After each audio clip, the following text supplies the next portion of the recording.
ঘন্টার পর ঘন্টা পেরিয়ে যায়, অথচ প্রশাসনের কেউ সামনের পাশে এসে দাঁড়ায়নি। তাদের অনুপস্থিতি ছিল এক নির্মম নীরব ঘোষণা। সাম্যের যন্ত্রণায় তারা দায়বদ্ধ নয়। এই নৃশংসতা, এই নির্লজ্জ অবহেলা শুধু আমাদের ক্ষুব্ধ করেনি, আতঙ্কিত করে তুলেছে রীতিমতো। এই মৃত্যু কোনো একক ঘটনা নয়, এটি রাষ্ট্রীয় অব্যবস্থাপনা ও বিশ্ববিদ্যালয়ের অবহেলার নগ্ন বহিঃপ্রকাশ। আমরা বিশ্বাস করি এই রক্তের ঋণ শোধ করার একমাত্র পথ বিচার, জবাবদিহিতা এবং নিরাপদ ক্যাম্পাস নিশ্চিত করা। সাংবাদিক বন্ধুগণ, গত 13 মে 2025 রাতে ঢাকা বিশ্ববিদ্যালয়ের শিক্ষার্থী, আমাদের সহপাঠী শহীদ শাহরিয়ার আলম সাম্যকে সোহরাওয়ার্দী উদ্যানে নির্মমভাবে হত্যা করা হয়। এটি শুধু একজন ছাত্র নেতাকে ছুরিকাঘাতের ঘটনা নয়, এটি গোটা দেশের আইন শৃঙ্খলা পরিস্থিতি ভয়াবহ অবনতি ও নিরাপত্তাহীনতার নগ্ন প্রকাশ। সাম্য শুধু একজন ছাত্রনেতা ছিলেন না, তিনি ছিলেন আমাদের কলেজ বিশ্ববিদ্যালয় জীবনের অনুপ্রেরণা, একজন সংগ্রামী, সদা সক্রিয় তরুণ, যিনি গত জুলাইয়ের অভ্যুত্থানেও সাহসী ভূমিকা রেখেছিলেন। এই হত্যাকাণ্ড তাই ব্যক্তিগত শোক নয়, এটি আমাদের জুলাই অভ্যুত্থানের বুকে রক্তাক্ত এক আঘাত। গোটা ছাত্র সমাজ ও সচেতন নাগরিক সমাজ আজ শোকাহত, ক্ষুব্ধ এবং ক্ষোভে ফুঁসছে। আমরা শুধু ন্যায় বিচার চাই না, আমরা চাই এই হত্যার পেছনের কাঠামোগত ব্যর্থতা ও প্রশাসনিক গাফিলতির স্থায়ী সংস্কার। শহীদ সাম্য হত্যাকাণ্ডের বিচারিক অসঙ্গতি ও প্রশাসনিক ব্যর্থতা।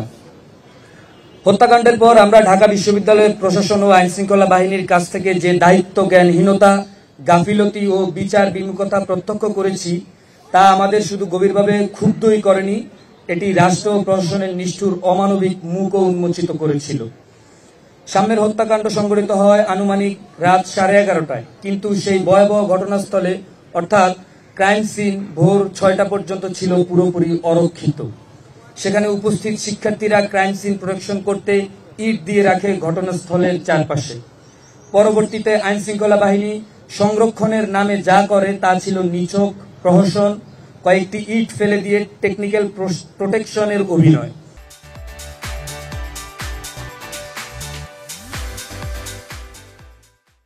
আধুনিক তদন্ত প্রক্রিয়ার প্রাথমিক পর্যায়ে যে পেশাগত মান থাকা উচিত, তা এখানে সম্পূর্ণভাবে অনুপস্থিত ছিল। এই অবহেলা যেন অবচেতনে সাগর রুনি হত্যাকাণ্ডের স্মৃতি ফিরিয়ে আনে, যেখানে একইভাবে অপর্যাপ্ত তদন্ত ও সুরক্ষা ব্যবস্থার কারণে আজও বিচার অধরা। উল্লেখযোগ্য যে ঘটনার পর 6 ঘন্টা পেরিয়ে যাওয়ার পর শুধুমাত্র শিক্ষার্থীদের চাপে পুলিশ ঘটনাস্থলে আসে, তারও 2 ঘন্টা পর ফরেনসিক টিম উপস্থিত হয়। এই দেরি নিছক অযোগ্যতা নয়, বরং ইচ্ছাকৃত বিলম্বের আশঙ্কাকে উস্কে দেয়।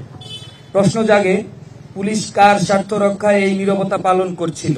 সবচেয়ে লজ্জাজনক বিষয় হলো, যেখানে আইন শৃঙ্খলা বাহিনীর দায়িত্ব ছিল ক্রাইম সিন সুরক্ষিত রাখা, সেখানে শিক্ষার্থীরা নিজেরাই ইট দিয়ে ঘটনাস্থল ঘিরে রাখার উদ্যোগ নেয়। আর এই ঘটনার 144 ঘন্টা অর্থাৎ হত্যাকাণ্ডের 6ষ্ঠ দিনেও কোনো আইন শৃঙ্খলা বাহিনী প্রত্যক্ষদর্শীদের সাথে নিয়ে ঘটনাস্থল পরিদর্শনে যায়নি।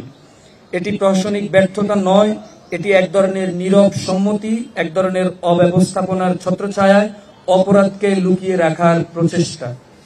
এছাড়াও সাম্যকে ছুরিকাঘাত করার পর তার বন্ধুরা সেখানে থাকা আরো কিছু মানুষের সহায়তায় 2 জন হামলাকারীকে আটক করে এবং সাম্যকে হাসপাতালে নিয়ে যায়। কিন্তু এই পরিস্থিতির মধ্যেও পুলিশ তখন তাদের আটক করেনি, বরং আমরা দেখি পরে একটি সাজানো নাটক। সমরিতা হাসপাতাল থেকে নাটকীয়ভাবে তাদের আটক দেখানো হয়।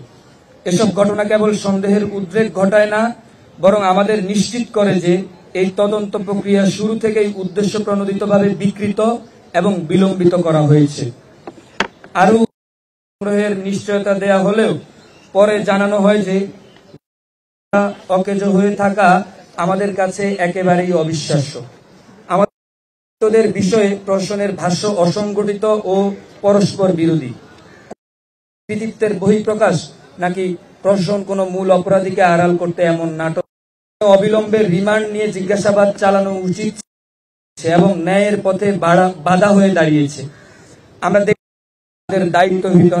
দায়িত্বহীনতার জন্য জবাবদিহির আওতায় আসুক।